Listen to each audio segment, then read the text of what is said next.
Antalya Kütükçü Mazıdağ'ından İsmail Kır. Nasıl geçiyor festivalimiz? Çok güzel geçiyor.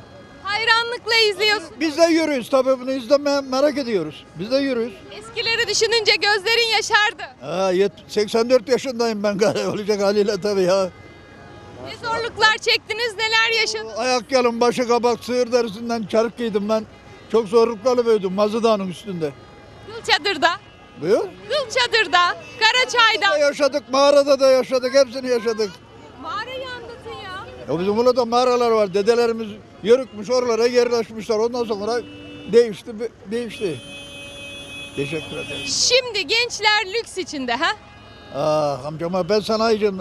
Şimdi trilyonlarım ama hepsi bitti. 84 yaşındayım. Akdeniz sanayide. 25 tane dükkanım var benim ama hepsi bitti.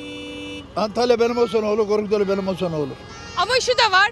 Yörüklüğün en güzel dönemini de siz yaşamışsınız. O konulara bakma gari sen. Ekmek, acı soğan. Huzur vardı ya. Akşam yatarsın, sabaha kalkar. Şimdi para peşinde millet. O zaman da öyle değil ki. Sağlık sıhhatin yerinde olduğum en güzel insandık. Allah sağlık ömür versin. Teşekkür ederim. Bu da bizden sana hediye Sağ ol, olsun. teşekkür ederim.